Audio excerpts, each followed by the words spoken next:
Baker Take. This is our post-election episode. I know our last one was right before the election, so we're really excited to get into some topics today. But hi, Mom. Hi there. How are you doing?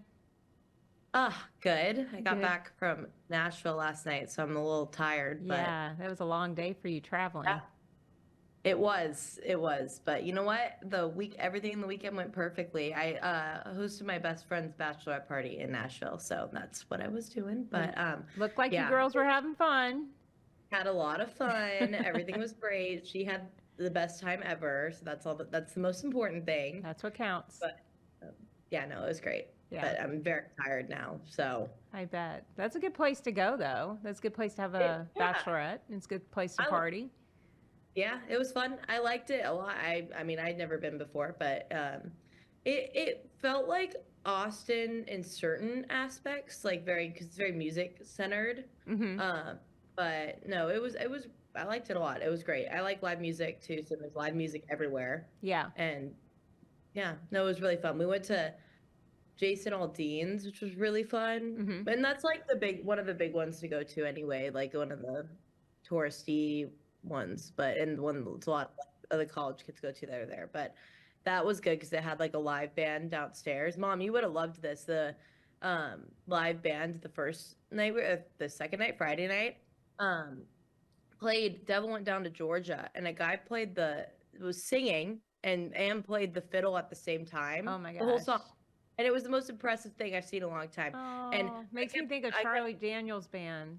yeah, well, I know. Yeah, And that's what I go, people don't realize how impressive what that guy just did was. I know, right? That's Killed it. impressive when people can do that for sure. Yeah. Yeah. Yeah, it was insane. And it was great. It sounded just like the song. It was ridiculous. And he was probably 25, 26, somewhere in there. So it's Well, you know crazy. that group that Dad and I saw, I'm losing my voice too.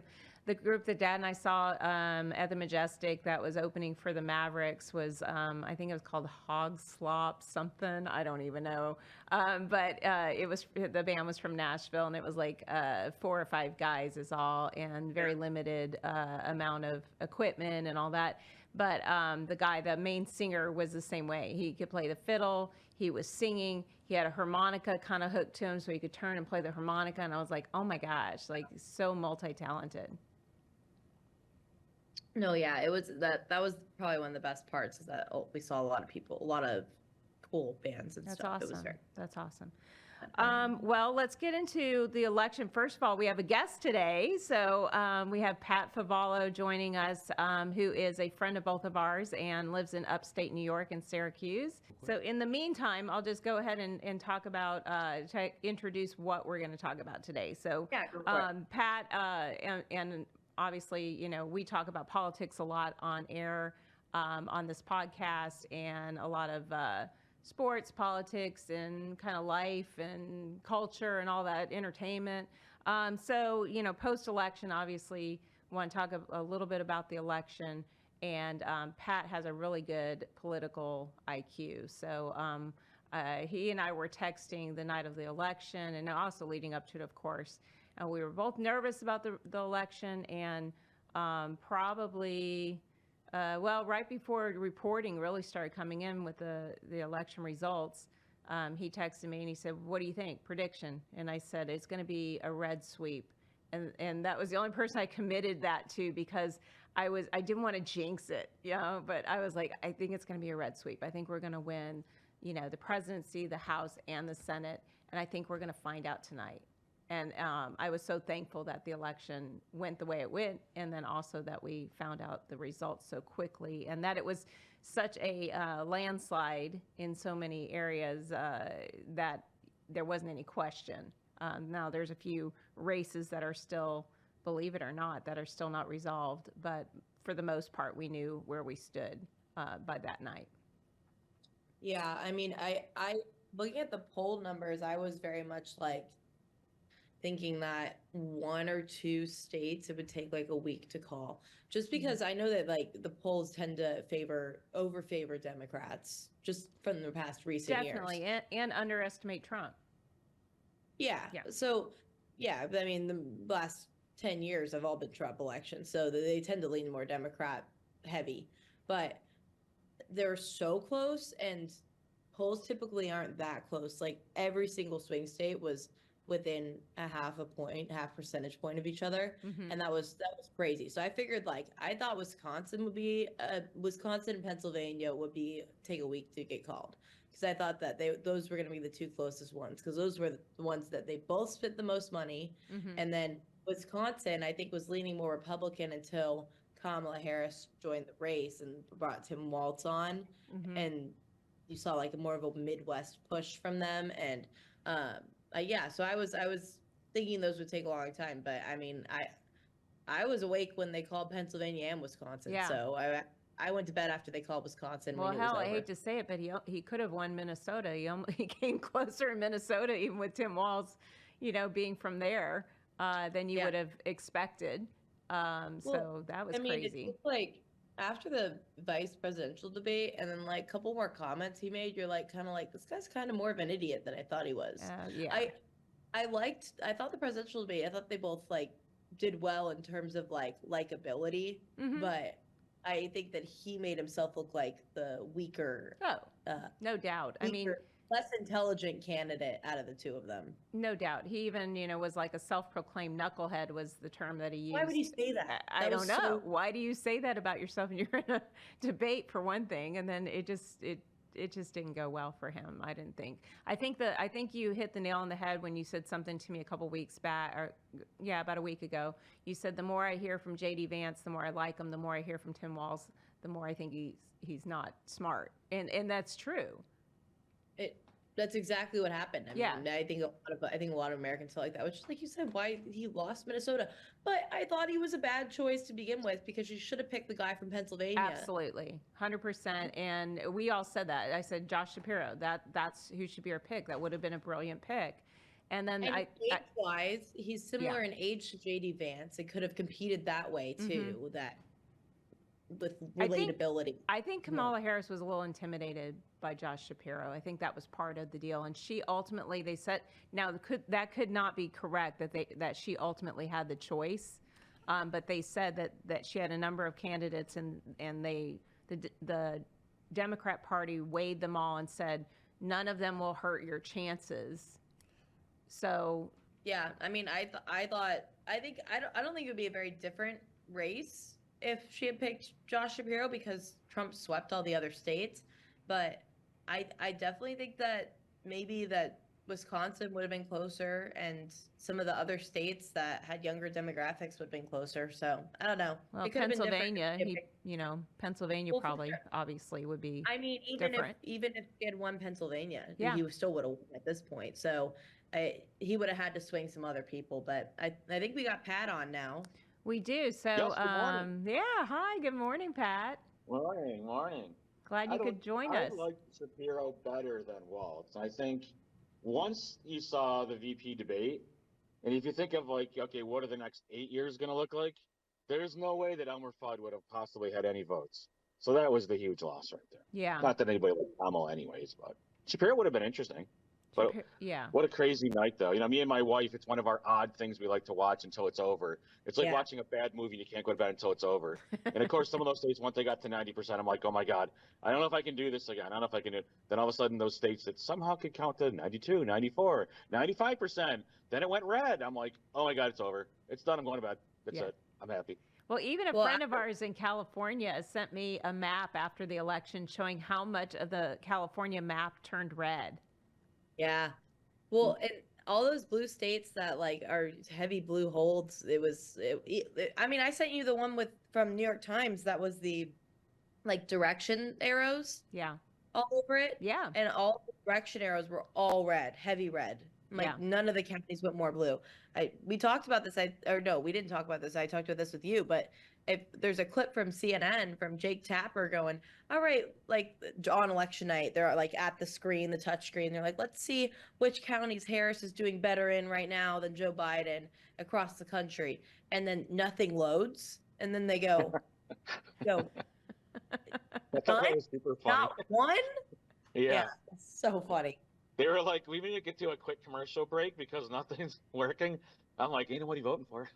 Oh my Yeah. gosh. Jake Tapper started laughing because they had to cut the commercial because he couldn't believe it. Joe Biden laughing his ass off. White House. Yeah. So what do you Good think? old Jill What do you wearing think the about red this? outfit when she What do voted you was pretty fun. What do you think about the Sorry. strategy of the podcast? I thought that was really great. It was awesome. I Yeah. think McDonald's, the garbage truck thing, the podcast. I mean, it was just better than having all those celebrities that middle class doesn't really like relate to. Yeah. So yeah, the podcast was great. All the other stuff he did, McDonald's again was great. The garbage truck thing was great. It was awesome. Well, it was social awesome. media gold for sure. Yeah. Yeah. Yeah. Well, and that was one thing that the Harris campaign actually did well, was social media. So I was saying that Trump's campaign needed to step it up back in the summer because they hired the right people to do Kamala's social media, but she had nothing else. Yeah. You Nothing know? else to go with it. Yeah. No. And she did the interviews that were the fun interviews, like we said, like the Call Her Daddy interview and like the podcasty type interviews. What she didn't do was the regular traditional interviews that people want to see your policy stances. They want to see the fun stuff too. They want to see Trump and JD on Theo Vaughn and Trump on Joe Rogan, and they want to see all that, but they also want to see, you know, Fox News primetime interview or 60 Minutes or something that feels more presidential. Well, they definitely said that Trump went and took some of the harder interviews too. Like he showed up in places too that weren't so red friendly, and that helped him, I think, tremendously. I think he made great strides. They said in the boroughs of New York City. Like no Republican has in years. So I think that was part of it. He went to the Bronx and he spoke. He went to Harlem and spoke. He went, you know, he did some hard interviews, hard areas to go to. He went, you know, to the Association of Black Journalists and showed up. And that was a tough crowd for him. Yeah, it was. Yeah. And then what I did love was Joe Rogan's comment after the election, the morning following the election. All he said was, "Holy shit." Well, yeah, it was crazy. It was great. Did you see Trump walk into UFC this past weekend? On Saturday. Yeah, it was pretty awesome. It was awesome. And then the guy doing the fighter doing the Trump dance. Did you see that? Yes, but not only did I see that, if you watched any NFL this weekend, it was also all over the NFL. Anytime people get a sack, they're scoring touchdowns, that's what they're doing. I think America is just like so relieved. I honestly do. I think that it was like everybody's like, oh, thank God. Even my nail lady, I went in to see my nail lady, I think on Friday. And I said to her, "Are you happy with the results of the election?" And she's a little Vietnamese lady, and she whispered to me, and she said, "Oh my, we had big party. We had big party." And I thought that was great. Oh my gosh, yeah. No, I think everybody's secretly happy. If the people that aren't saying anything are also secretly happy. That's what's funny is that like people think that like they don't know any people that voted for Trump. Like, couldn't be any of my friends. And I'm like, no, it's half the people you know. Yeah. It's your neighbors that you don't think voted for Trump. It's your relative who doesn't speak up. What do you think, Pat, about the cabinet picks? I like them all. I mean, I'm a big Tulsi fan. I like Matt Gaetz because he's way outside the box. I know he's got some whatever they want things in his closet, whatever. But I do like him. I think these are no nonsense kind of picks, which is kind of cool. And I like Pete Hegseth a lot. I think he's a great guy. Who else do I like? That's Susie Walls. I probably said her name wrong, but you know the ice lady. Oh, Susie Wiles, yeah. Wiles, yeah. And like I really like her a lot too. Yeah. Didn't know a whole lot about her until she's been involved since I believe Reagan. So I thought, wow, she's been around for a while, and I thought he's actually getting people that are going to probably stay on his side, guide him correctly versus the John Boltons and some of the other knuckleheads he had in there last time. So well, they're definitely not definitely not the establishment picks. What do you think, Press? Well, you know how I feel about Matt Gaetz. I thought that was a crazy choice, but that's the only person he's picked that I thought was a bad pick so far. I agree. I think that I mean, he said from the endorsement from Kennedy and Tulsi that they would be involved in his administration. And I thought that was very telling that he lived up to that. I thought that was great, and proves that he's not just looking for Republicans. Yeah. That he wants the right people in there. I mean, and Elon's been loyal, but also Elon's one of the smartest people of this generation. Yeah. And for people sure. are criticizing having him on board, and I'm like, no. I mean, Tesla and SpaceX, and he's a brilliant person, Well, and that's a good person. I think it comes to, and Pat and I have talked about this numerous times, and I think I have with you as well, Press, that there are doers and non-doers in the world. And I think what Trump has done is he's picked a lot of doers that are going to shake it up, and they're going to get it done. And which, you can't see my mug today, but it says "Get It Done." And that's the mug that I drank out of the morning after the election was called. And my son gave it to me one year because he said, I like to just, put the pedal to the metal and get shit done. So I think Trump is going to get it done with this team. I love the fact that he made this new department, DOGE, which is the Department of Government Efficiency, which is what you'll see Elon Musk and Vivek Ramaswamy putting their time into. And so 26% of the national budget is discretionary. So apparently they're going to attack that first, and they're also going to look at healthcare because there's a lot to be gained with digitizing, which the U.S. government has not done yet, and using AI efficiencies for that as well. So I think that's really interesting approach.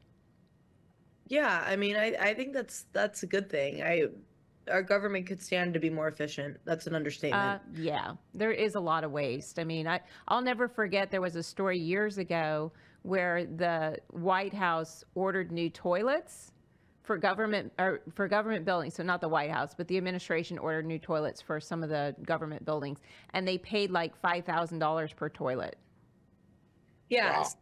That's crazy. I know. And I think that's what they're going to look at first. Actually, I think that was one of their things was overpaying for things that shouldn't cost that much. Well, do you remember when Trump took office in 2016 and 17 when he was sworn in, and they said he needed a new Air Force One's plane, and then Boeing, I think, came to him with the proposal for the new plane, and he said, "Are you effing kidding me? I'm not. I just built a plane. I had a plane built, and it was like a fraction of that cost. And I know what planes should cost.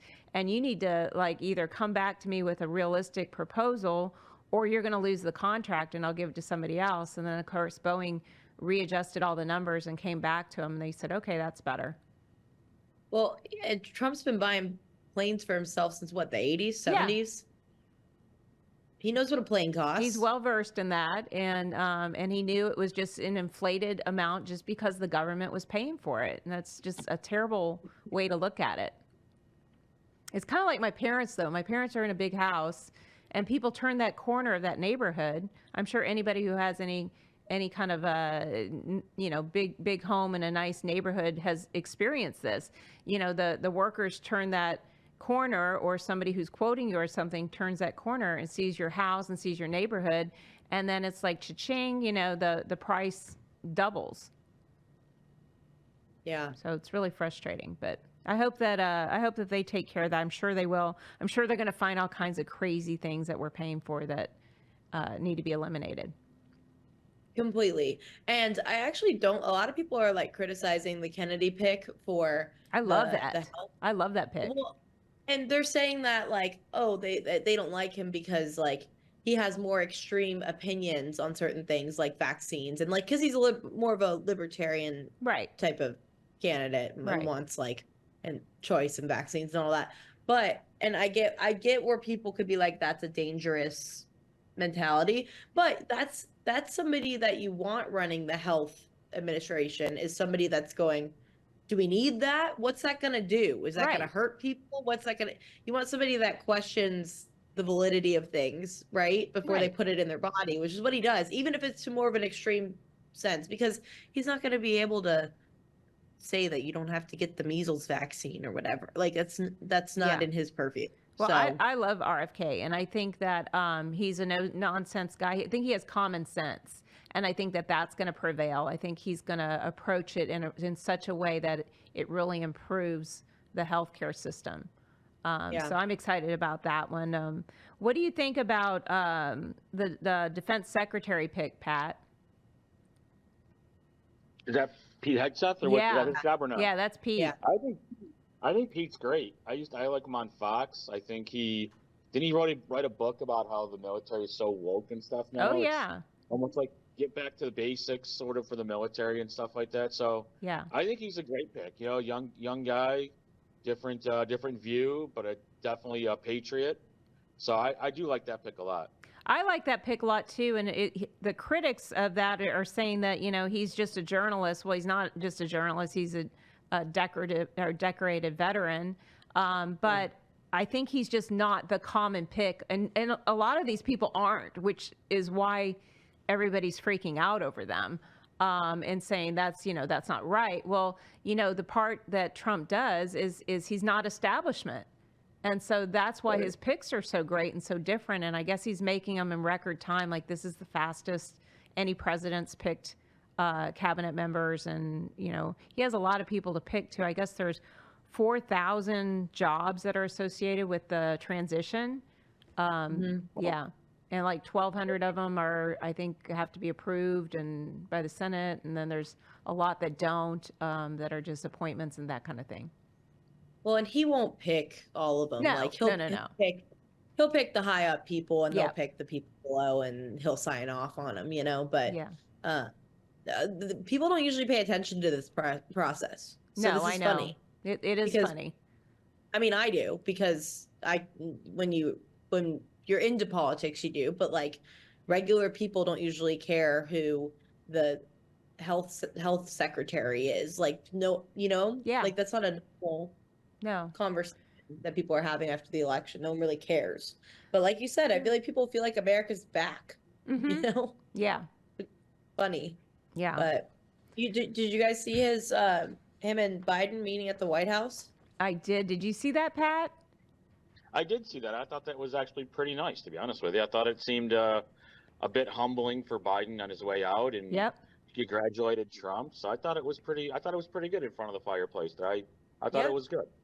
Well, and I mean, they did the iconic photo thing where they're walking down the outside by the pillars, Right. Yeah. And I mean, I watched the little video clip, like you said, of them by the fire too. And he goes, "Well, welcome back, Donald. And we wish you luck," kind of thing. And I'm like, that was the most presidential I've seen either of them look in a long time, actually. No, I know. So- I think that was really nice. It was nice to see. And well, it kind of goes to our point that we think that Biden's a little bit giddy about Trump winning. Really? I think he voted for I think Trump. he's a lot of bit giddy. I mean, like I said earlier, Jill wearing all red when she went Yeah. on. Yes. She voted That's for Trump. crazy. She voted for Trump. Come on. That was an easy one. I mean, Yes. I think they all did. I mean, Yeah. you got Biden wearing the Trump hat. You Yeah. got- yeah, her voting him red, and oh my gosh, the look on her face having to sit next to Kamala Harris at Veterans Day. She didn't take her Oh. glasses. Oh my Yeah. gosh, she didn't even acknowledge her existence and okay, I know this look. If you're a girl, you know this look. You know the stare straight ahead and the locked jaw.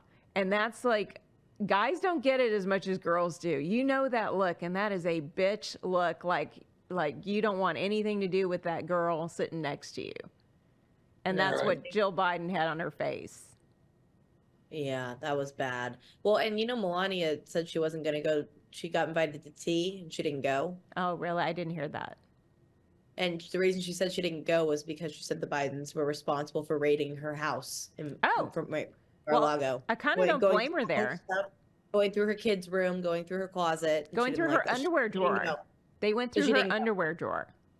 So she declined Jill Biden's tea invitation, didn't go. Okay. I kind of don't blame her there, Yeah. Yeah, somebody's like, yeah, they're digging around in your kid's room. I wouldn't go either. Like, Oh my gosh.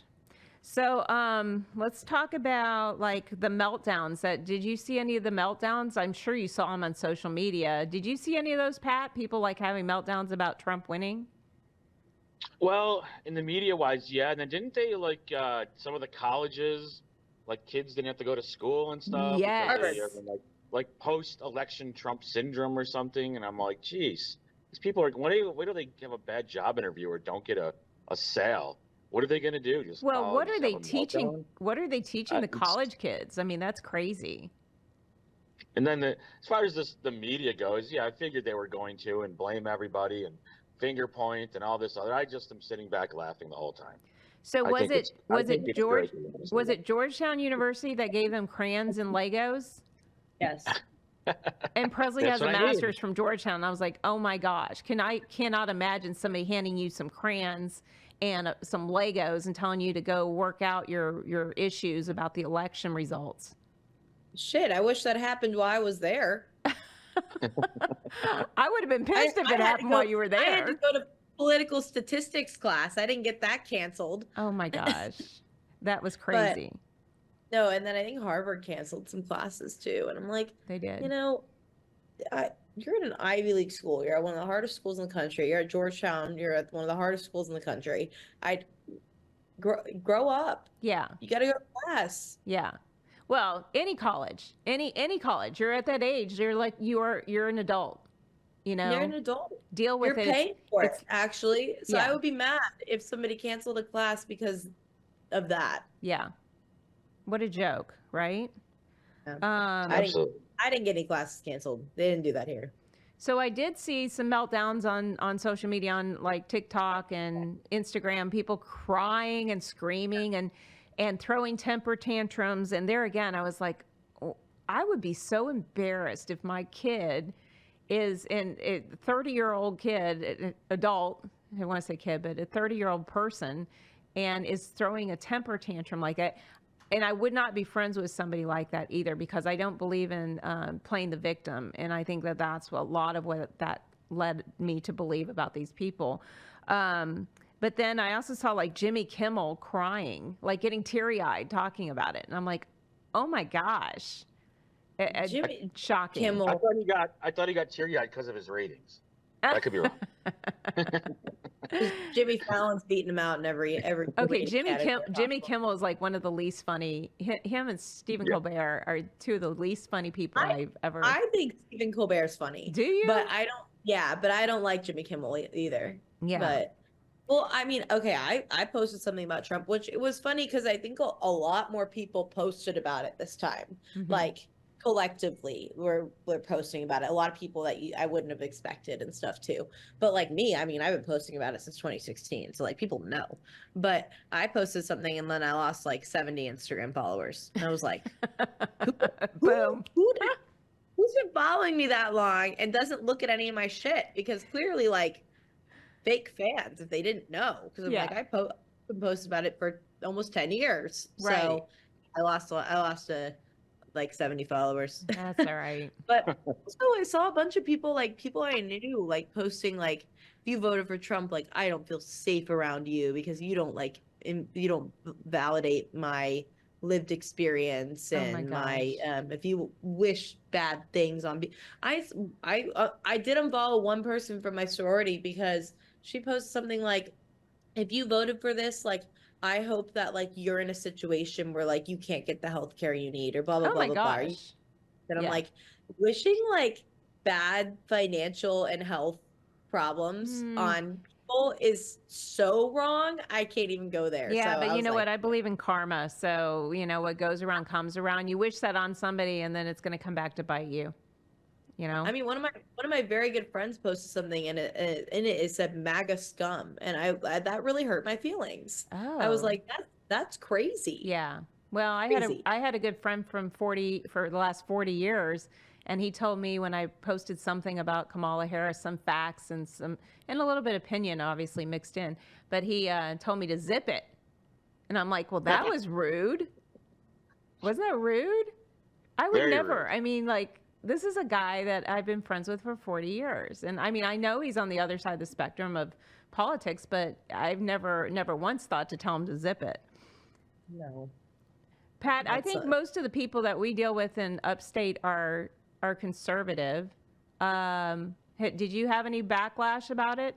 No, not really. I think that it's funny that the whole state of New York was like pink, except for Rochester, Buffalo, Syracuse, and downstate, which is just funny. I knew they were probably going to vote blue, but seeing the numbers come in, I was like, wow, he's doing much better than I thought. Most of the people I hang out with are conservative, libertarian, stuff like that.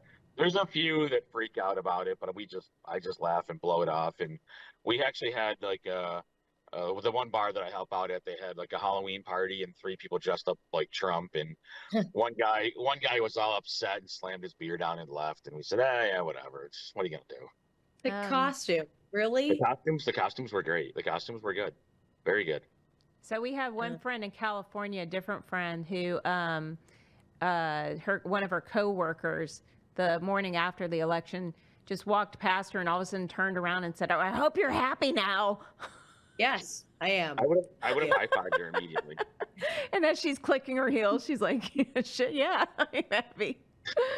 Oh my gosh. It was funny though when I was in class the next day because I went over to one of my friends' apartments at law school to watch like a little bit of the election, and it was funny because I had on like a Republican T-shirt, and they all knew, right? And I had my Fox News Democracy hat on from the debate that I got when I worked for Fox for the debate, and my friend Brian had on a Bush Cheney.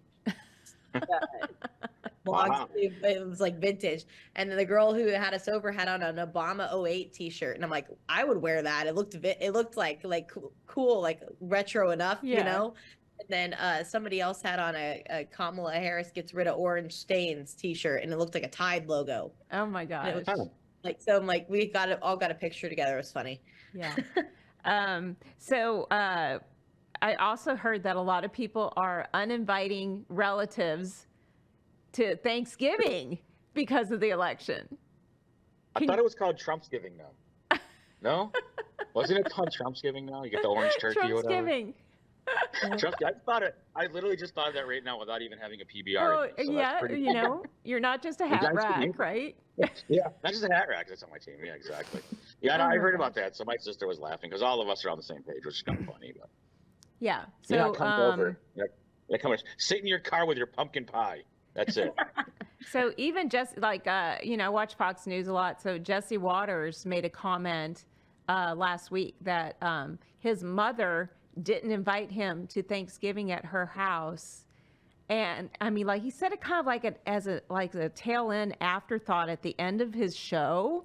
And everybody's like, wait, what? You know, and he goes, yeah, to my mom who didn't invite me for Thanksgiving, sorry, I can't do Black Friday. I'll be at Best Buy. And I was like, oh my gosh. Well, so he had his mom call in or she called in one time. Yeah. That surprised me because I saw this clip, like probably I saw it live at home on our TV, and then everybody was talking about it on social media, and he was talking about like abortion and pro-choice and stuff like that, which I don't think he really is like the biggest like pro-life person out there. Yeah. But like it was funny because she was like kind of lecturing him on air about his stance on that, and he was kind of laughing it off, but everyone was like, oh nope, she's definitely a Democrat or doesn't think like him at all. Yeah. And then that doesn't surprise me. Yeah, I didn't know that. So I was really taken back. But and then people on, you know, on that crappy show The View basically said that it was fine to uninvite relatives or to surround yourself by like people so you have a safe space and all that crap. And I was like, oh my gosh, you know, what kind of life lessons too there again are they teaching people? Because I'm like, you know, you can't pick your neighbors, you can't pick your teachers, you can, you know, back when you were in your TCA at your school from K to 12, they used to send around this thing when you guys were in lower school, and it said you have the opportunity to pass on one of the teachers selected for your kid and get a different teacher if you want. And a lot of people did that. They were like, oh, I didn't even know they gave you that choice. Well, that's because I didn't buy into that. I'm like, no, she gets who she gets, and she has to learn to adapt and get along to different personalities and different teachers. People bypass. Who did people bypass? Do you remember that, Mom? I don't remember which ones they didn't like, and I don't know. There were different reasons. Crazy. Huh? That's crazy. I know. But all the moms would talk about it because it was a mom choice. And it would Yeah. come to them, and then they would start saying, hey, well, I went ahead and switched teachers because we had so-and-so, and we heard she was, hard, or or her personality, she doesn't like my kid, or whatever whatever the reason was. But I just don't think that that's right. So I think I No. only had one teacher not like me, and it was my 4th grade assistant. You remember her, Mom? yes, no, she Yeah, she didn't. didn't like- She did not like you, and Yeah. it was very apparent. It's all right, Pat. Becky handled it. I did. So another thing I wanted to just quickly I'm going to touch on because we're running out a little bit out of time here. That B4 movement. Have you seen that? Does Pat know what that is? I don't know. Pat, do you know what that is? I am not sure what that is. It's B4 so- movement? Was it? Yeah. Explain I have it no to idea. him. Educate me. So I've seen it a lot on TikTok. So it's a lot of the same people that were screaming and crying after the election and like shouting like "fuck you" at everybody that voted for Trump. And I'm like, okay, that's over half the country. But they started like bringing up this movement called the B4 movement, which is, I think it was origin in Korea. Korea, yeah. And it was basically like a movement of women that said that they weren't going to get married, have sex with men, or have kids with men because they like don't feel safe in this environment, like political environment, to like do that. And so it's like this like radical, supposedly, movement to like de-emphasize men in society, I would say. I don't know like if that's what they would call it, but that's what it feels like to me. But yeah, so they're basically a lot of really really liberal crazy women are doing this because they are self-punishing themselves for Trump winning, I guess, because Is there's this the ones where they're shaving their heads? yes, this is the one where they're Yes. shaving their heads. Okay. That is my next All right. comment. So I guess I kind of saw that then. Okay. Yeah. Yes. So, All right, okay. My theory is like, okay, they're shaving their heads and they're saying, no sex with men and no dating. And I'm like, there are more women in the world than men, so the guys are going to be just fine. Yeah, I don't think they're. Yeah, I think that's not going to affect much. Yeah. But So the next thing, did you guys happen to see the Tyson versus Paul fight? Probably the worst thing I ever saw in replay the next day. Oh my gosh. He's 60. I know. He He's threw, my what, age. He's 9 58 years punches? old. He must be broke or something. I feel bad for him because I've seen his HBO shows. And growing up, he was like our idol. We used to always order, I tell my friends this, we would order pizza and wings and it would get there before, like the fight would be over and then the pizza and wings would get there. So we started ordering the food at like noon because taking a chance at like 9 o'clock, the fight would be over.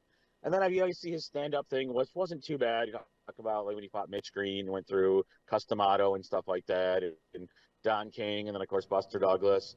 And my friends were all about getting it. And I'm like, okay, main event is at 10. It's going to be over at 1. The undercards, the female fight was good, according to them. Like, I didn't watch it because I didn't have a care in the world. It didn't really make a lot of sense. But I guess, if he needs the money, I feel bad. I feel bad for him. He made. I feel like he's had just some bad financial advice. Yeah, I think he made $20 million on the fight. I think you're correct. I think that's Yeah, what he you're made. So my thing was the Netflix didn't anticipate, I don't know why, or didn't prepare something for how many people would be watching it, and it kept freezing and scrolling and freezing, and everybody, social media was blowing up, obviously, because people across the country were going, what the hell? Can't watch the fight. can't we just put something on regular fucking TV? Why does it have to be, everything have to be on streaming? It drives me insane. Yeah. And okay, I have several beefs with Netflix because they now make me pay for a separate subscription than our subscription. But like, I don't get why can't we just put it on regular TV? Like, not everything has to be just streaming. And like, yeah, everybody wanted to watch that fight. Like, because they were charging for it. It was free, so of course everybody's gonna, and they hyped it up, so. Well, and when there's a big boxing match like that, yeah. they know the kind of views that gets, even when it's not somebody that's as legendary as Mike Tyson, and when it's not an influencer, Yeah. So the fight before that, the female fight, the Katie Taylor versus Amanda Serrano, was an amazing fight. I didn't see that. I still didn't get to see all of it because it still had the streaming problems, but I saw the bulk of it, and those women that was a highlight of the night. That was way better than the Tyson fight. I put bets on both fights, and then I did a parlay bet. I won on the female fight, although I don't think I should have, because I think Serrano should have won, but they named Taylor as the winner. And then I lost some money, but then I made it up on football yesterday, so all is well. Made it up on the Syracuse. Luckiest person in the world right there. Yeah, of course you did. I made it up on the Syracuse game and the USC game and the Bills game. I bet all three of those to win, and they did, and so that was all good. I guess that's probably it. Oh, since we're talking about fighting, have you guys ever seen the movie The Fighter with Mark Wahlberg? That is a great film. I know. Film. I watched that. You haven't seen that? No, I think I have. Good. That is with. He portrays Mickey Rourke. Mickey Rourke? No. Mickey Rooney? What's he fight? He's the.